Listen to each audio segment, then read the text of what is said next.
Come down. Ooh, you make my high come down. Always tripping when you come around. Never have to cut you out like right now. You see, I don't have to drive me. You can say that for your mama. Maybe you should smoke some. Me try to marijuana. I was never you good. The vibe was straight. Showed you a couple of things and they feeling strange. I treated you right. Everything was a gift from a time to your bag and the color on your lip. Welcome to Seahawks Man to Man podcast, powered by Blue Wire. Shout out to the new company. My name is Michael-Shawn You guys know where to follow me on whatever Elon Musk is calling that app these days. My at name has not changed. It is at Mike Dugar, MikeDugar. Make sure you guys like and subscribe on YouTube. Seahawks Man to Man is the name of the channel. Seahawks Man, the number 2 man. Also, share, like, follow, all that stuff on Instagram, TikTok. The handle is Seahawks Man to Man. We just keep it real simple for you. Thank you so much. That means the world. Appreciate it. Chris, go ahead and talk to him. What is going on, everybody? It's your boy, Christopher Kidd. You can follow me on Twitter at CKIDD206. And you can also find me on Blue Sky, same handle, CKid206. And this week, you know what time it is. Yes, it's one big thing. And there's an opportunity for Mike and I to go back and watch the film of the most recent game. And for this week, it was against the Cardinals. I start off with the offense. So we watch the film. Or maybe it's a comment from the coach, a player, and we react to it and we share our thoughts and we bring it in with one big thing. So after watching the offensive tape from the Seahawks victory, 16-6 over the Cardinals, and hearing comments from Mike Macdonald on his coach's show, I kind of agree with him to a certain degree about the run game. And the one thing he said is, we're getting there. The offense is getting there. You're seeing good things on tape. He is not wrong. There are good things on tape, but there are also not great things as well, such as soon as the ball is snapped, someone's in the backfield and Ken Walker is being tackled for a loss. That happened on, I believe, their first run of the game against the Cardinals, where it's a run for a loss of 5 because I believe it is Keon White, which is Kaiser White.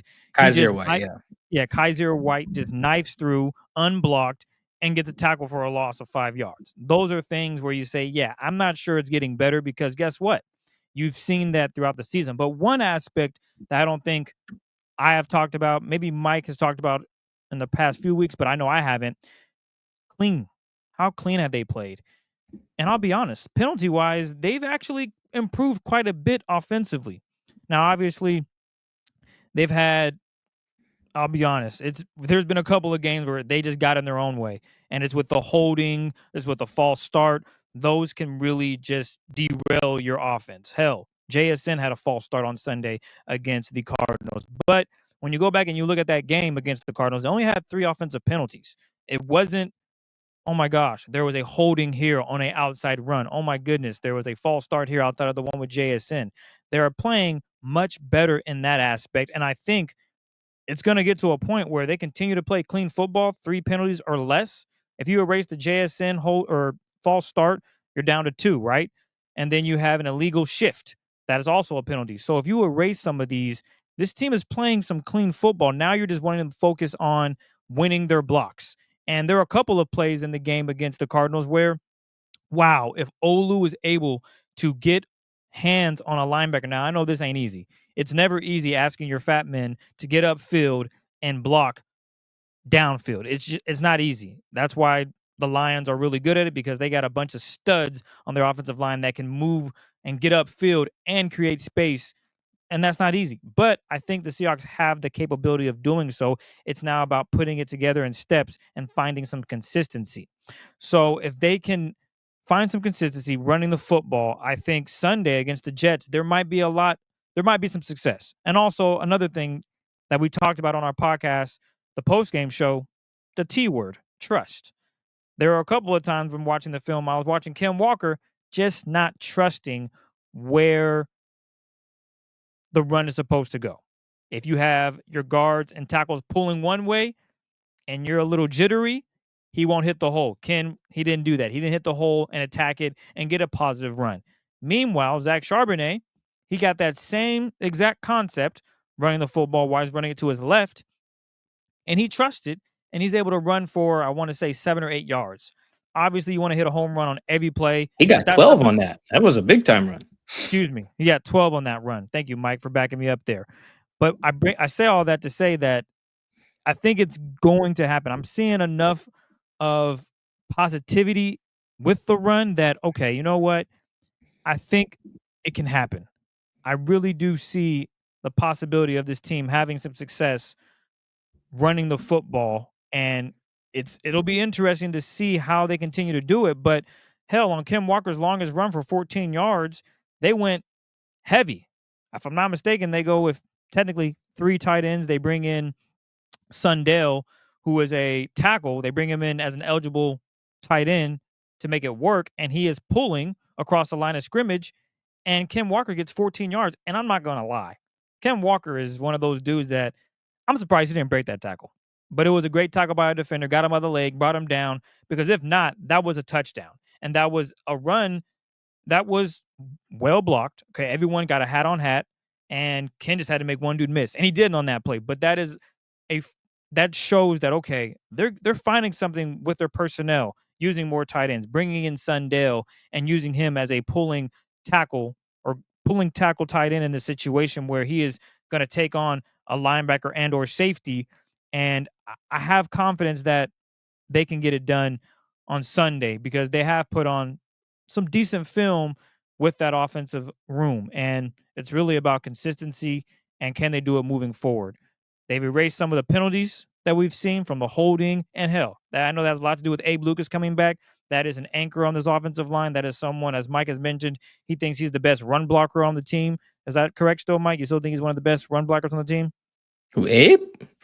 Look at that. Without question. Look at, excuse me? Well, I think he's the best everything they have. I think he's the best pass blocker. I think he's their best run blocker. I think he's best everything.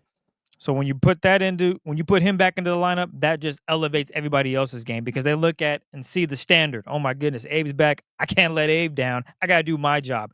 And maybe they didn't have that same mentality just because that position was without Abe for so long. You had your 4th string right tackle in there, and it was just really challenging for this offense to find a groove. Abe's healthy. He seems to be getting back to the swing of things.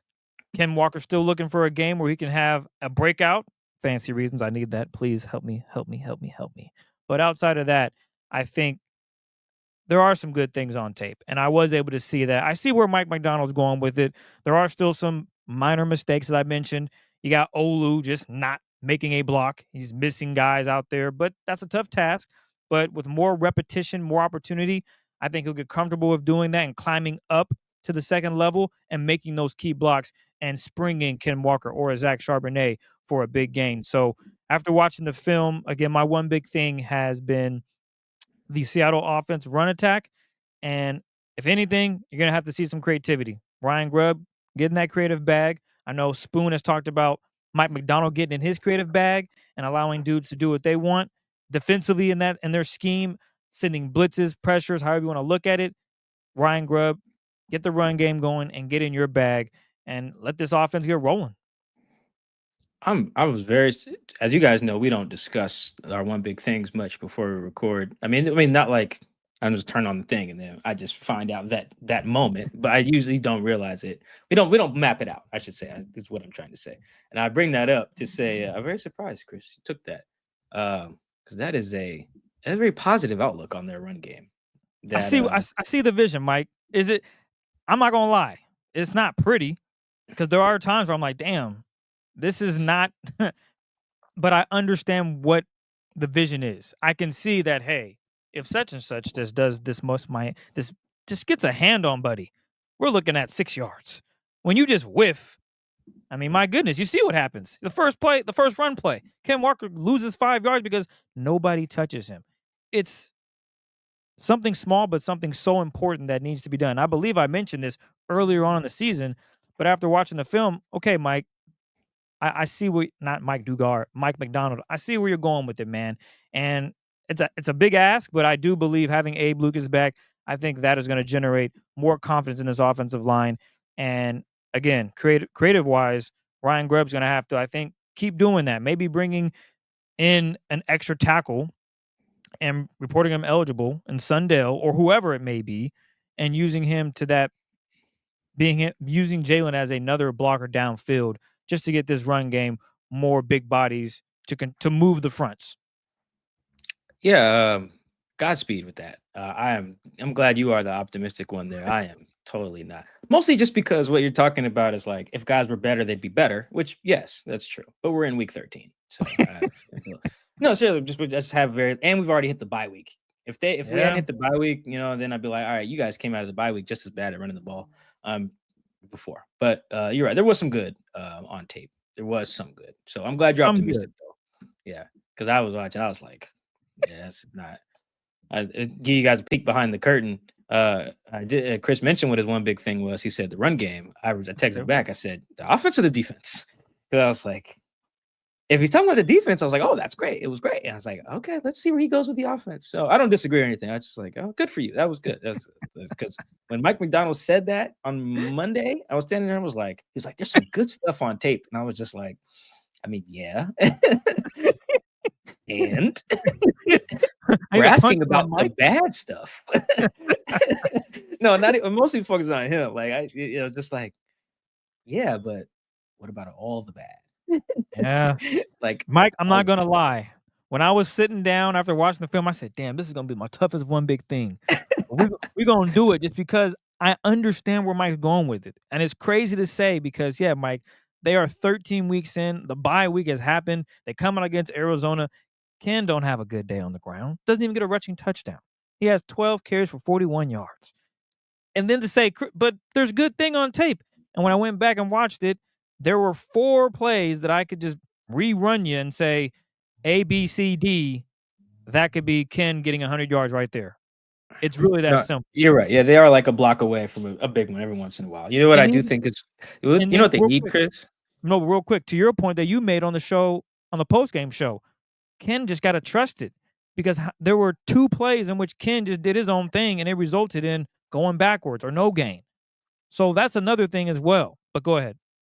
No, this actually that piggybacks on what I was going to say. They need like some type of machine where they can combine Ken's athleticism and speed with Zach's vision. Like they need like to mesh the two because like they're in a little bit of a conundrum there where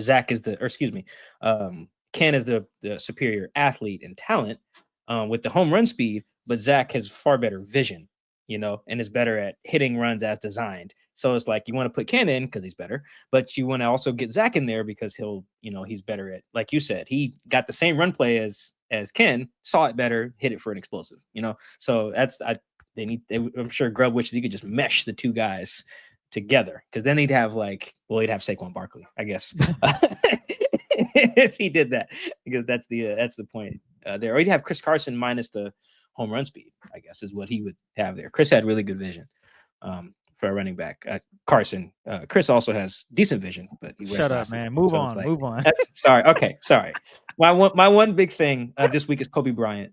Coby, for a small reason and a big reason. The small reason is just that Coby is playing well at safety, and that is very good, obviously, for their defense. I don't think Rayshon Jenkins was playing bad, but I do think Coby is having a very good, very big impact, and he's doing it in very important ways that I honestly didn't know would necessarily translate, because he had never played safety before. I think he played like a little bit his like freshman year at Cincinnati or whatever, but not much, and he didn't play it in high school. So it's like, all right, he doesn't have the safety background. He was playing nickel, and he's playing corner for most of his life. And so because of the corner background, I always knew the ball production would be there. Like he had a lot of PBUs at Cincinnati. Like he's always been able to find the ball. That part, when the ball's in the air, never really worried about. But what's standing out really is like Coby's tackling really well, and he's tackling soundly. Like if you go look, if I was to just put like a cut up of all the explosive runs by running backs in the NFL, not against the Seahawks, just in general, I would say like 93% of them would feature a safety doing something stupid, like diving wrong, taking a very poor angle, Like Kobe's angles have been very sound. He's really square. Like even if he doesn't make the tackle, like he doesn't do wild stuff that gives the running back a chance to get extra yards usually. Like I think I mentioned this before, like he got run over, I think, against like Bijan, right?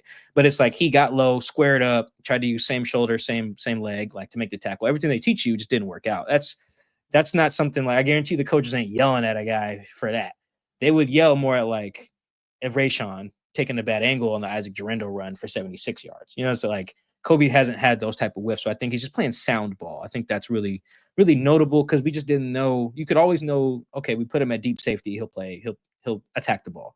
Well, as a safety, you only get so many shots on the ball per game. Like sometimes you're lucky to get one, really. Like Kobe, I think the pick six he had was the only one, you know, in a game that had, 50 whatever plays on defense. So the ball stuff is cool, but I think the way he's just really disciplined, don't catch him out of position a lot, which shows up a lot more on film than it does even watching it live or watching the broadcast version.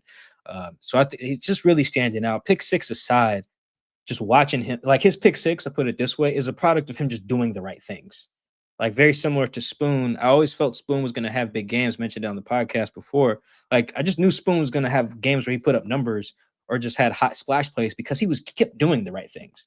He kept being in the right spot, being around the ball, being assignment sound, playing with great effort on that Isaac Girendo run that I mentioned, the 76 yards against the Niners in week 6. Spoon tracks him down like 77 yards down the field. Like he was doing that. So I always knew he would make plays around the ball. The game tends to reward guys who do the right things. And it's rewarding Kobe, for doing the right stuff, just being in the right place. For safeties, that's a lot of it. Safeties don't get to just turn their hips and be in man coverage and go get well-placed passes. Usually they get tips. Usually they get overthrows. But all these conversations with Quandre over the years has taught me, like, a lot of that is being in the right place. It's like Quandre would talk about it all the time where, yeah, it looks like he just caught an overthrown pass. But it's like him being there might have also contributed to the errant throw, but also he was in the right spot because he knew it was going to happen.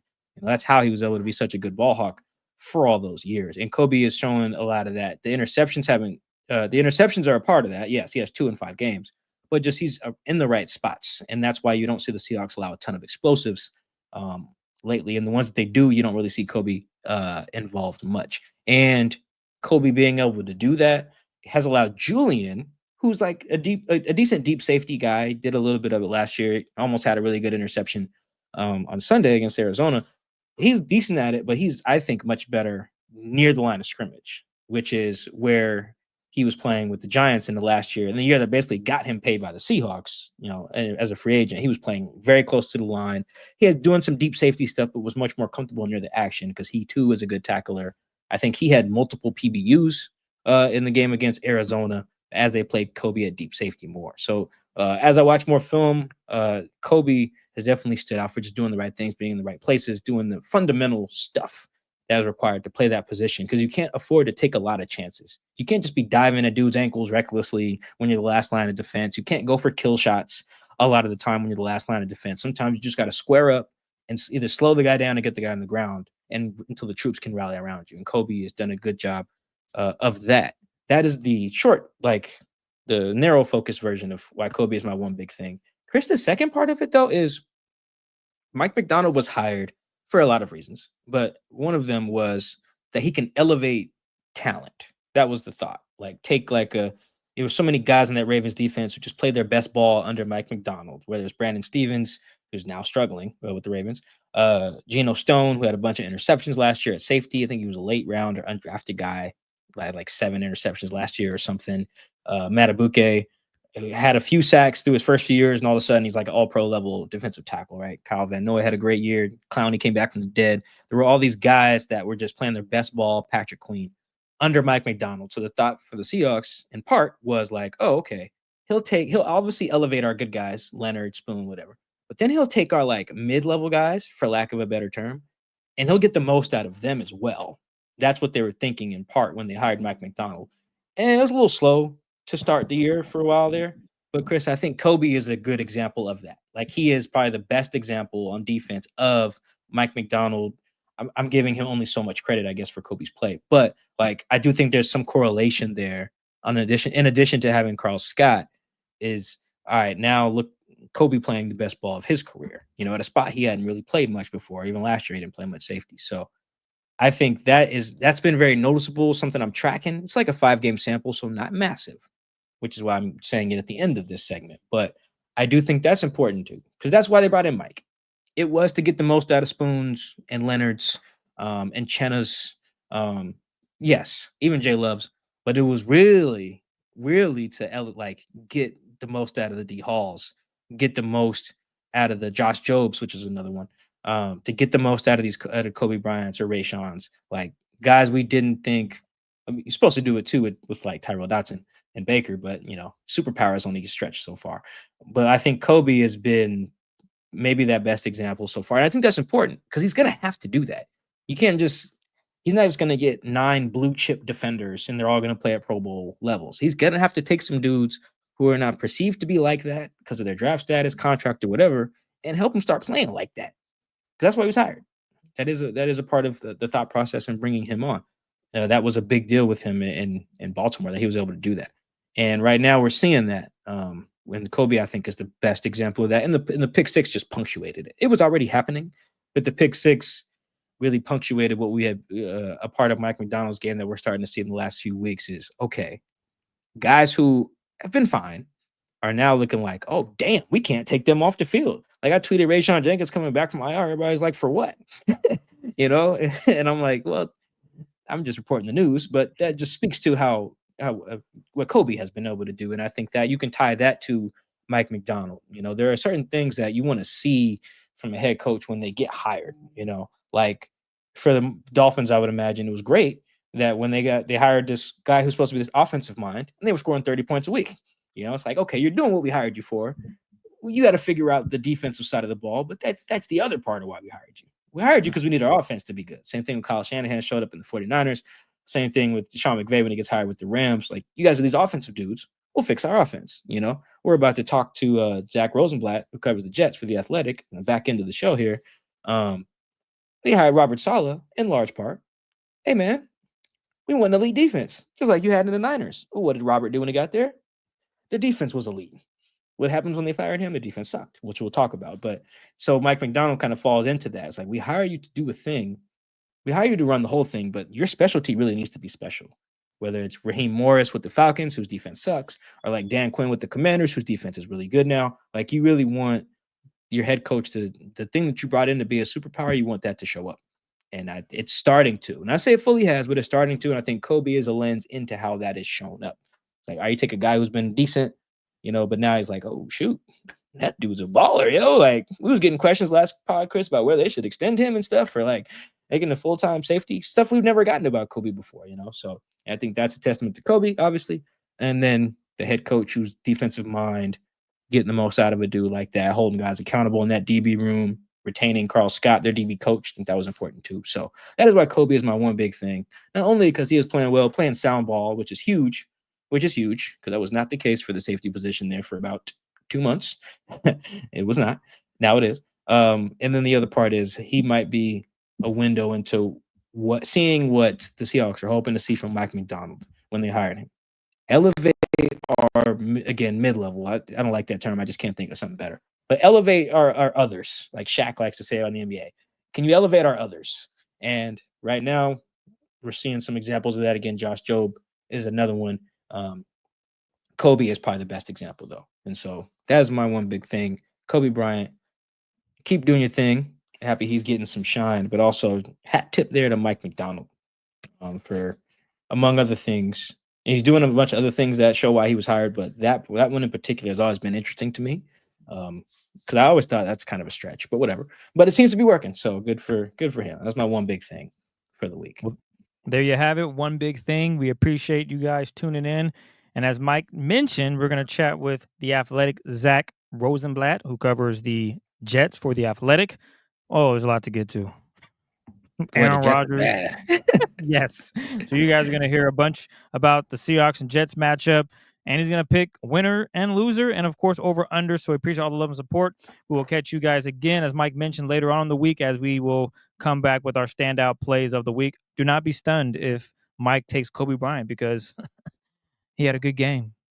I might take someone else now that you mentioned it. Now you might have just jinxed Damn. it. Okay. Oops, my Well, bad. he didn't get a ton of shots on the ball in this one, but he was very sound. So we'll see. Now you put the pressure on me. I'll see what I could do for standout plays this week. Yeah, we'll see. Well, before we get to that though, like Chris said, here's our conversation with Zach previewing Seahawks Jets in week 13.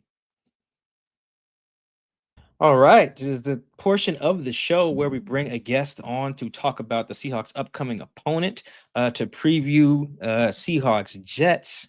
We have the homie who does great work for The Athletic, Zack Rosenblatt, joining us on the program. Second time, I believe, on the show. Welcome back, Zach. How are you?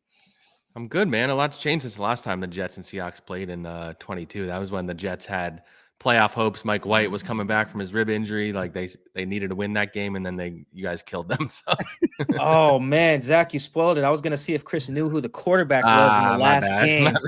It's okay. Fun Okay. fact: I did remember Mr. Oh, White. you knew it was 'cause Mike White? Okay. I knew it. Okay. Yeah, because I remember coming into the game. He was playing some good football, if I'm not mistaken. Yeah, he had messed his ribs up against the Bills and missed a game. Then he rushed his way back basically to try and lead them, and then it was a disaster. Yeah. Disaster. Accurate description of the Jets. Before we talk about that, Zach, did you get to enjoy Paris at all? No, the Jets have a habit of not letting me enjoy my downtime. It tends to happen on Tuesdays, I've noticed, because that's our off day. And so they fired Robert Saleh on a Tuesday when I'm in Paris. Made the mistake of doing a vacation in the middle of the season. So rookie move right there. They fired Joe Douglas on a Tuesday. I believe they traded for Davante Adams on a Tuesday. So at Tuesday during a bye week, they fired Joe Douglas, which kept me busy. So yeah, they're not my biggest fans. So maybe they actually do it to spite me. I don't know. Well, sorry, some background for the listeners. Zach went to, that was the London game. You were after the London game. Had a couple of days off, shot over to Paris, as one would do, right? When you're just already over there, and then of course they fired Robert Saleh. Was that your birthday as well? Birthday that week was my birthday, not that day. Like we were celebrating my birthday out there, like me and my fiance. Oh well, Zach, I think I regret to inform you. That probably confirms that the Jets do not like you, because that is a FU move to go ahead and fire the coach while you're in Paris celebrating your birthday. So I hope you got to come home to the States and celebrate. I did get a cool picture out of it. I'm like on my phone, and my fiance took a photo of me texting and calling people with the Eiffel Tower in the background. So got a cool photo out of it. That's kind of fly. Yeah, that's kind of fly. Got a good photo out of it for the records. So you got to make it your profile pic now. It is on my Twitter. It is, yeah. Ahead of the game. There we go. Okay. Glad you got something out of it. When you posted the picture, I was like, damn. That sucks. Sucks. See, I'm so late. Wow. No, you can't. It's hard to see it when you're not looking closely. I get it. There's no excuse, Zach. No, it's quite apparent, man. Now I know the backstory. Oh man, yeah, those Jets just ruining it for everyone, including their own fan base. Let's jump into the Jets. The Seahawks coming to MetLife for the second time. Last time they played the Giants last season. This is the second time Geno Smith will play against his former team as the Seahawks quarterback. But all of that just puts on the back burner because the Jets are a dumpster fire. So here will be our window into talking about the Jets here. We've seen, Zach, teams acquire a player mid-season and change their season around. So the Seahawks are going through it right now with Ernest Jones. We saw the Ravens do it recently with Roquan Smith. They pick up him. Bills are cooking to get Amari Cooper. So I bring that part because that usually gives teams a little fire. We've also seen teams fire their coach and get on a little heater, or win some games that jolt some life into the team. Panthers got on a little run, firing whoever they fired before hiring Frank Reich. I think it was Matt Rule. Yeah, we've seen it. Yeah, the Raiders got rid of John Gruden, and then Bisaccia, however you say his name, had them going. So those two things we've seen it work, is why I bring all that up. Why has firing the coach and acquiring a guy like Davante midseason seem to have done the exact opposite effect for this Jets team in 2024? Yeah. So specifically the coach thing, I think they did have a lot of problems with Robert Saleh as a coach, but I think removing him made those problems worse, as opposed to spurring them on this run. Like Jeff Ulbrich, he was a really good defensive coordinator, but I think what we found out is that Saleh was very clearly pretty involved in the game planning and the in-game decision making and things like that. So the defense has taken a huge step back, which has been the shocker of the season, frankly. They were supposed to be this elite unit, and they haven't played like that, especially recently. A lot of fundamental things have been issues. So you have that happen, and then Davante, in theory, it was a good idea. You trade for a guy. Aaron Rodgers has, him and Davante when they're at their best was probably the best pairing in the NFL. Their chemistry was the kind of thing they could look to each other and know where the other one's going. And they haven't really been able to rekindle that flame. Like they've been off like a little bit. And that's been a surprise. I think Davante has actually been low key pretty good. It's kind of flown under the radar because they've been a mess. And I've been saying this, like, I don't know if Aaron's going to come back, but I would still kind of maybe look into keeping Davante next year. That's a combo for another day. But because I think he still has something left in the tank, and him and Garrett like really complement each other. But I just think the Davante thing, he made the receiver room a lot better, but it did not like fix their issues, which a lot of them were Aaron Rodgers not willing to throw it down the field, the pass rush being inconsistent, the tackling being inconsistent. And so instead of like fixing their problems, like they'd added a nice player that didn't really help their problems, is what I would say. Let's stay on Davante, because another part of the interesting thing with him is he doesn't bite his tongue at all. He's kind of in that veteran mode where he'll just say whatever the hell he wants, whether it's to you guys, K Adams, Instagram, whatever. He's willing to get his stuff off. And one of the many things that stood out to me was that whatever game he was, he gave the speech when they're getting their butt whooped or whatever, and it talks like about 4 days after arriving. Yeah, it was like he just got there, dude. Like you're not running nothing here. But from afar, I'm thinking, well, that if he even feels comfortable thinking he could even kind of run stuff here, that speaks to some bigger problems. So the question here is, what's going on with like the lack of leadership or whoever's supposed to be in charge, to the point where it seems like they're just marred in dysfunction despite having guys we've seen be leaders elsewhere like Davante and Rodgers. Yeah, I think ultimately, Robert Saleh, I think this idea is good in theory, but his whole thing was like letting the players lead themselves. Like that was his whole thing. Like he wanted to pass it off to the players and let them hold each other accountable. But you risk like players not wanting to hold each other accountable, or players not being willing to take responsibility, or everybody kind of going in their own lane. And so I think what it's turned into, it feels like the Jets have a roster of talented players, but not really a team, is what I think the biggest problem has been. And that's why a lot of these losses are them just making the same mistakes over and over and over and over and over again. Like they've had a few games where they've got killed, but a lot of their losses have been close, and where if they don't mess up a couple things, then maybe we're talking a little differently about their season. But yeah, I think that's the biggest thing. I think their next head coach, whoever it is, it needs to be a culture setter, somebody who is willing to hold everybody accountable, from Aaron Rodgers all the way down to guy number 53. And I don't think that they had that necessarily with the last group. I think the idea of like players leading themselves, that looks good when you're winning, and it sounds good when you're winning. Everybody's having fun. Everybody can just feel like they can be themselves, and that part is important. But when you're losing, you need somebody to step up. And I don't think that, I think Aaron, he is a leader in the building. Like he is big about like habits and things like that. But I think when you watch him during games, and people who have covered him have talked about how this is how he was in Green Bay, but he's not someone who's like on the sideline riling everybody up. He's someone who comes off the field and sits on the bench and watches on the iPad, and then he goes back on for his series. Like you don't see him talking to a lot of guys on the sideline. And if that's his process, it's worked for a very long time. But I think this is a team that maybe needs somebody who's like a little more rah. And maybe not. Maybe that wouldn't work either. I don't know. But I don't know. I feel like when they are struggling the way they are, you need someone like Aaron to, during a game, be like, let's get our together, guys. Yeah, I mean, that idea that Saleh has sounds really good in theory until one of the leaders is Aaron Rodgers. Yeah. That seems like a very predictable way for that to fall on its face. Doesn't seem like the most accountable guy in a lot of ways, one of which we were just talking about before we pressed record, with how he deals with the media. One thing that stands out that it's kind of gone when people aren't watching the Jets every week, we just catch like the highlights. But one of them, him disagreeing publicly in the post game about the cadence and the false starts and stuff like that. I forget and then just basically throwing Mike Williams under a bus. Williams, after he ran the wrong route on the play. Just stuff like that just doesn't scream leadership. So yeah, Saleh probably had the right idea, but maybe entrusted one of the wrong guys. So the last question on Aaron. Not maybe that last because he's so entertaining, but just let's talk about his play for a second. Is he playing well enough for this team to be winning more games? Not like the Aaron Rodgers that you expect, like the one who can lead you to wins. I don't think he's played like that. Like I alluded to earlier, his unwillingness to throw the ball down the field, I think, has really hamstrung this offense. I think over the last 2 games, I believe he's attempted 6 passes that traveled more than 10 yards in the air, like 10 yards, not 20 yards. Yuck. And he completed one of them, I believe, like down the sideline. So I think he's banged up, and I imagine that, and this happens to guys who, even Tom Brady to a degree, but he was able to overcome it a little bit.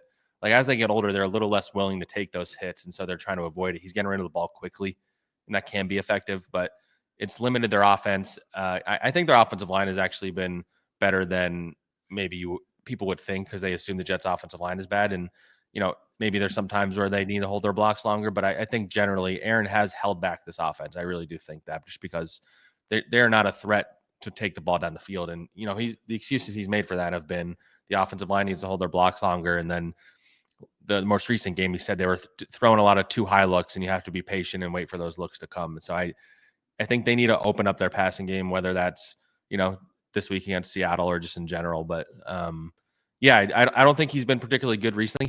He does have flashes where he looks like Aaron Rodgers. Throughout the season, he's had games or quarters or halves where you're like, oh man, he's still got a little juice left, but it's not as consistent, and it's not ever for 4 quarters, is what I would say.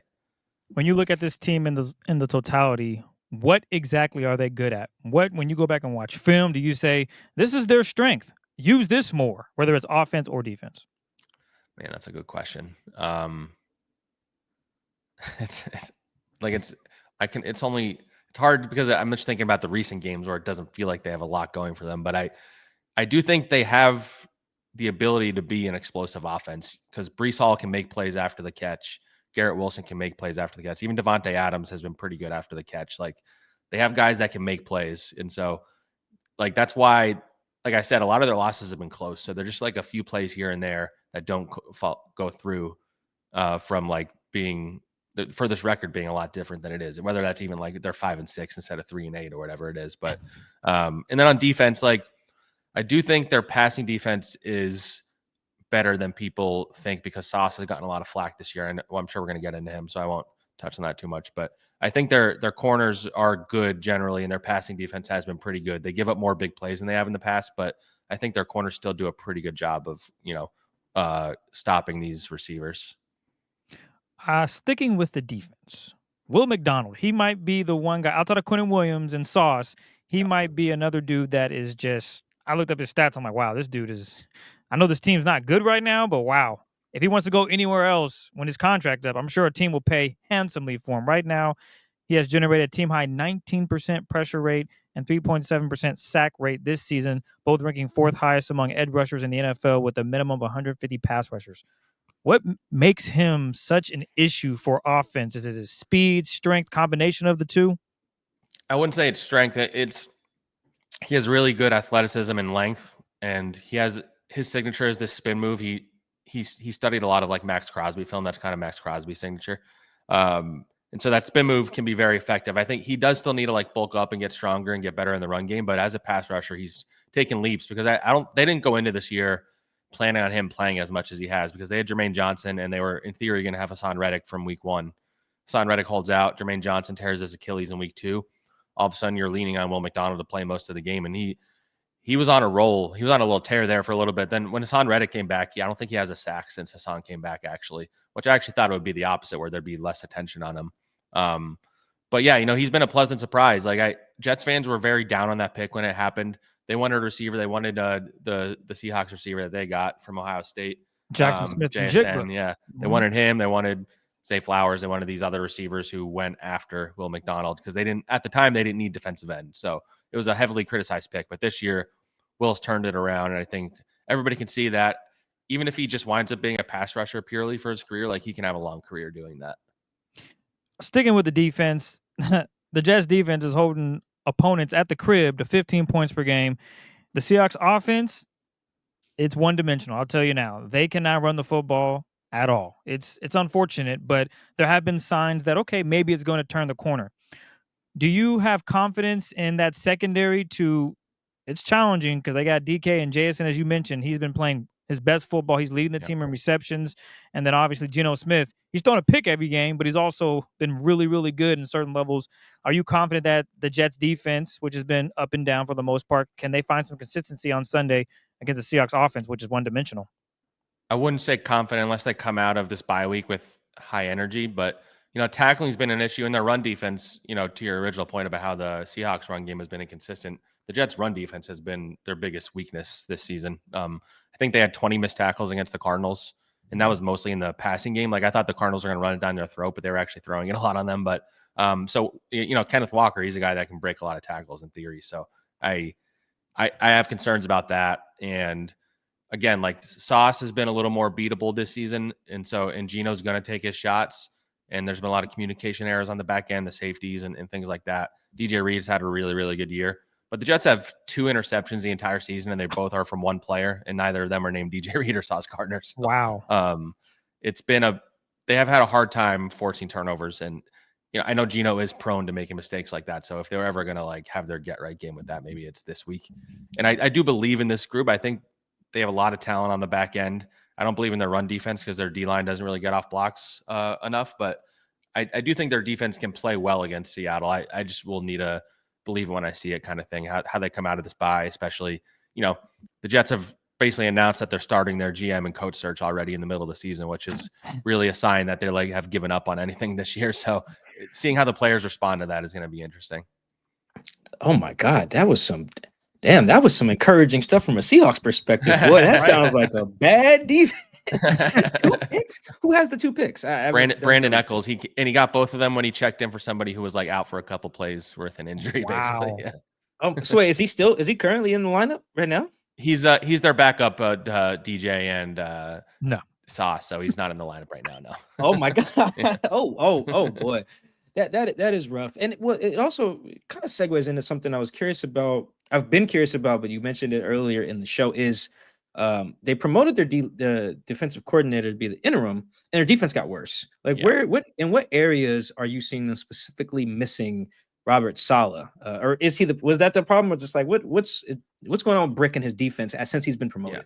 Yeah. I think it's just their fundamentals have gotten way downhill, and they already weren't amazing with Saleh, like the pre-snap penalties, the missed tackles, it was already an issue, but it's just gotten worse. And I think just the game plan, it's pretty clear that Saleh was very heavily involved in the game plan. And so I think what has happened is Jeff, who I think is a good coach and was put in a really tough spot, being thrown into a job that he's never had before, trying to run the defense while also being learning how to be a head coach. I know, I don't know that there's many that can relate to what he's dealing with, but I think that he's being stretched a little thin, both calling the defensive plays and trying to run the whole operation. And I think you've seen that week to week. And he said coming out of the bye, he's not changing up the play calling structure or anything like that. So we'll see if he's maybe learned some lessons from what's gone wrong. But yeah, I think just the fundamentals going downhill has been a really big concern. And, I'm very curious to see, like I said, how they look on Sunday. I think these last 6 games are as much an audition for the players as they are for Jeff Ulbrich, who wants to be a head coach in the NFL. So,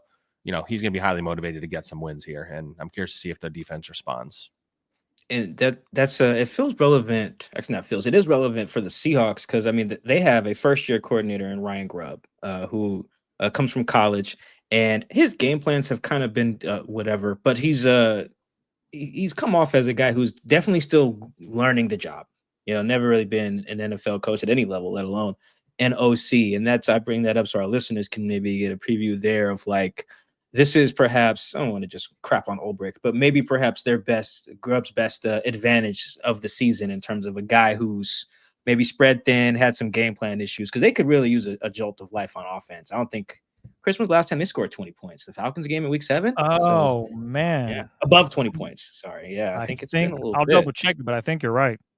Yeah, I didn't need my puffy jacket on last time the Seahawks scored over 20. So that's kind of how I measure things, is whether the weather is on my side. So yeah, it's been a little bit. So I'm glad you mentioned that, Zach. We're trying to give some Seahawks fans some hope around here, because Chris and I tend to be a little pessimistic. Hey, look at it this way. Seahawks just beat up the Cardinals pretty good, and the Cardinals destroyed the Jets. So by the transitive property, the Seahawks should destroy the Jets. There is something to that. However, I feel like that's a good point. Though the Seahawks, they also lost. The NFL is weird, so the NFL is weird, so that never actually works out the way it sounds. But yeah, the Seahawks losing to the Giants this year probably sets off some really nasty transitive property stuff. That means the Seahawks should get the number 1 pick or something like that. Because the Giants are just that's tough. Did that loss look bad in real time? Because there was worse every week. Yeah, there was no Devin Singletary at the time, which doesn't matter now, but at the time that seemed like a big deal because Tyrone Tracy hadn't broke out, and then they had no Malik Neighbors in that game. And then every week, my editor told me this week actually the Giants haven't led in a game since then. Wow, that's wild. I couldn't believe. I thought he was lying. I was like, "Are you kidding me?" That was in week 5. They're sneakily as dysfunctional as the Jets right now, which is crazy to think about. Yeah, I mean that takes work. That takes work to be as dysfunctional as the Jets. We've teased it a few times. Now let's talk about Sauce for a little bit here. I feel like he is probably going through a little bit of what Reek Woolen went through last season, where the expectations are just so high when you ball. And then it gets so nitpicky. You know, I feel like every time Sauce misses a tackle in a game, I know about it, even if I'm not watching the Jets, because it goes viral every 100%. single time, you know. Why do you think that is? Let's start with that. What do you make of kind of the microscope that Sauce is under this season? Yeah, you know, for whatever reason, outside of New York, Sauce was like hated by other fan bases. I think because he gets so much attention, maybe from being a New York corner. And he was getting, showered with all these accolades, and he's on Twitter and all that stuff. So he had other NFL players and, other fan bases just like constantly coming at him like, oh, he's a PI merchant and all this stuff. But he was an absolute star those first 2 years. Like, no matter what anybody says, like he was an all pro. Like you don't get voted an all pro unless you deserve it. So I think like you said, he came in with such high expectations. And so the fact that he's taken a step back to a degree, like, relative to what he did his first 2 years, it doesn't look very good, but I still think he's been fine ultimately.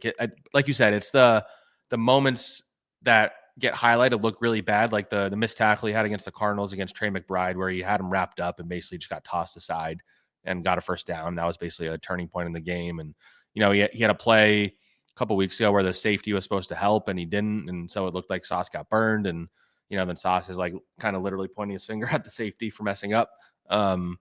And so and then Sauce has never really dealt with this level of criticism before, and I don't think he's handled it particularly well.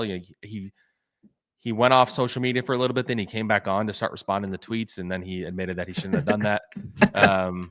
So I think this season it's probably going to be a pretty big wake-up call for him, that it's like, you got a target on your back now. I think more teams are targeting him. They still kind of generally avoid him. I think that's the part that people miss.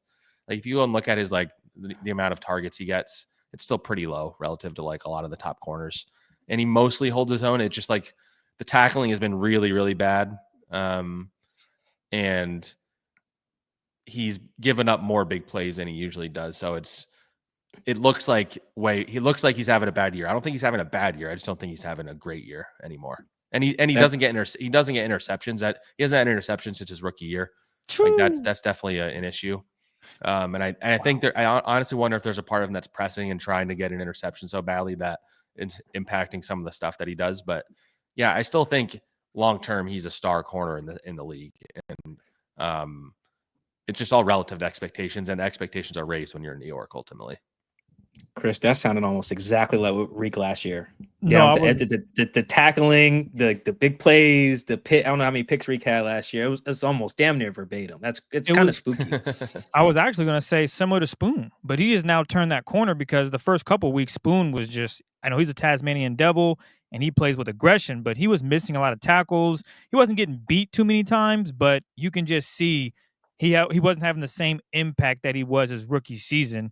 And even Reek, as Mike mentioned. So, hopefully Sauce maybe has that game on Sunday against the Seahawks where he just is patient. Because I know sometimes players, they want something so bad, they'll do anything and maybe doing a little too much. And that costs them getting burnt, not tackling well. So maybe that bye week did him some service. Well, hopefully he's off social media, because I would advise that for every player for the most part. It's just including myself, honestly. Yeah. It is not a very great space, save for the few viral jokes here and there. Let's quantify Sauce's stuff for instance, because I do think, like you said, Zach, a lot of the stuff lines up. Like in his 2 All-Pro seasons, he was targeted 15.7% of the time as nearest defender. As a rookie, 12.9%. As a sophomore player, those are pretty low numbers. This year, it's 13.2. So to your point, it's right there. Teams are still just not chucking it at number one every week. He's only given up 1 touchdown according to Next Gen. I know that's not law, but it just helps in this discussion. But Also, passer rating much higher this year, over 100, 111.1. That is pretty high. And then his hawk rate, which is a stat I love, it's how many times you make a play on the ball relative to your targets. I think he led the league as a rookie, which was bonkers. Yeah. This year, he's at 11%, which is half of what he was at as a rookie. So, yeah, definitely some advanced stuff not working his way. But I think it feels like if Geno and the Seahawks are looking at number one on film and going, oh, yeah, it's good over there. That does feels like a potential for some disaster. We'll see. But I'm glad you mentioned what he's kind of going through, because it does sound like a lot of what Reek went through, the tackling stuff, the heightened scrutiny. Because now once you have a big rookie year, you're no longer compared to other rookies, or now it's like, all right, you're compared to yourself, you're compared to other stars, and then you have a cool nickname. I do think, just personally, I feel like Sauce is just like. Well, I'd say angry Jets fans have resorted to calling him Ahmad because they're acting like he doesn't deserve his nickname right now. So. Oh no!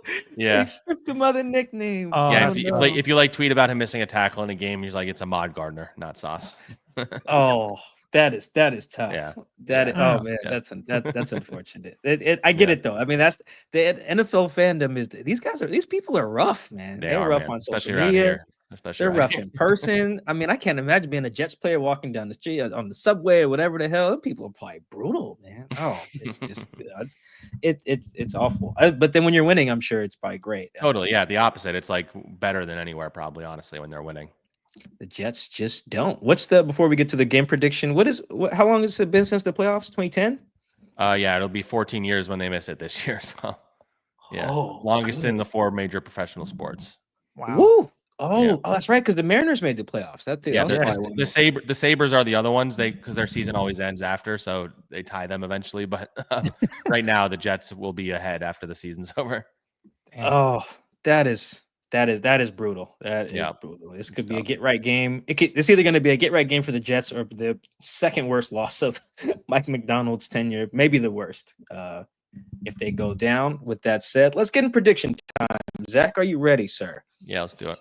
All right, Chris, we start with over-under. You want to start with the game prediction? Might as well go with the game prediction, man. All right, here. What is the line? What line we got? Seahawks minus 2.5? Mm-hmm. Yeah, and this has moved some. I think the Jets were favored when it opened because Vegas perhaps is run by Fireman Ed or something. But it has since moved to Seahawks being favored by 2.5. Zach, what is your official Seahawks man-to-man game prediction for Seahawks Jets? Yeah, I'll say I'll go Seahawks 17, Jets 13. Ooh, we got a tight, low-scoring game. tight game. Yeah, let's go there. All right. Bonus prediction before you go to over-under. Does Sauce get a pick in this game? Is this the game? Geno threw one every game. I'm going to say no. All right. No faith in Ahmad. We're calling him Ahmad now. That's just funny. Last thing for us before we get to over-under. It is funny. Coby Bryant kind of refuses to call him Ahmad, refuses to call him Sauce. Oh, really? That's funny. But they're boys. Yeah, that's probably they're homies. Yeah, it's not in like a a hater way. It'd be like if Chris just started calling himself Flash all of a sudden, and just like everyone just was like, yeah, they just know him as Flash Kid. I'd be like, Chris? like what are we doing here? All right, last thing, over under. Seahawks have done a really good job on starting running backs. The last 3 weeks, they held Kyron Williams to 69 yards, Christian McCaffrey to 79, which I guess is not like super in check, but we're talking about an all-pro guy that is good. And then James Conner had 8 yards on Sunday. So they're on a little bit of a roll against lead back. So we will focus on Breece Hall, my fantasy running back. I know no one cares. We're going to set the under at 59.5 rushing yards for Mr. Hall. What you got? I'll say he goes over. I think he's ran the ball a lot better lately, and especially when he gets going in the passing game, it sets him up in the running game too. So I'm going to say over on that one. All right, Chris, write that down, and we will have Seahawks fans yell at Zach if Breece hits that over instead of yelling at us. All right. One more thing. You good, Mike? Yeah, go ahead. Oh, you froze and was like, what you... Okay. Zach, we're all old here. How's the Turkey Bowl game going, man? Are you about to pull up this year for Turkey Bowl? You about to go out there and dominate? Or are you like, yeah, man, those days are over? Yeah, I'm probably not. As I've gotten older, it's going to sound so lame, but my asthma's gotten way worse. So no, that's not lame, man. That's health. I do enjoy it, but my family it's like not my whole family's not going to be at our Thanksgiving, so it's not like the whole crew anyway. But maybe with my Gotcha. nephews, with my nephews, I'll run around a little bit with the football. All right, fair enough, man. I Yeah. respect it. Like you said, health over everything. I get it. Of course. Hey, man, being able to breathe is not lame, Zach. I know. Yeah, right. Thank you. Make sure Kind of that lame, is, guys, but my asthma. Nah, bro, Yeah. we get it. I thought you were gonna say Chris has missed the last few weeks of our flag football run that we have every Saturday because of his groin. Now that is different. That's something worth being skeptical of. Being able to breathe, though, that is it'll cut you some slack on that. Zach, before we let you go, before we close out the show, anything you want to plug? Any stories? You and Diana are about to break some more Jets news that pisses off their building. You got anything coming? I mean, surely anything we do will piss off the building, but yeah, I'll be covering a lot of stuff coming up, a lot about the future with the Jets. But I have a podcast called Flight Plan. It's on all the podcast apps, and yeah, on Twitter at Zack Blatt, ZACK. All right, man. Zach, that is Zack Rosenblatt. Does a good job covering the Jets, even when he's in Paris for his birthday. So make sure you guys follow him on everything. He does great work. He does great work. He and Diana Rossini do a great job of pissing off the Jets, which is great for the athletic and the professional career. So good for you guys. Thank you to Zach for joining us. Thank you guys for tuning in to the Seahawks Man to Man podcast on Apple, Spotify, every podcast platform, and on our YouTube channel. Make sure you like and subscribe. Seahawks Man to Man. That is Seahawks Man, the number 2 man is the name of the channel. We will catch you guys on our YouTube exclusive episode later this week. We will do our film breakdown, and then we will catch you guys for our post-game show on Sunday after, according to Zach, the Jets lose to the Seahawks on Sunday. That said, enjoy your holiday. We'll catch you guys next time. Peace.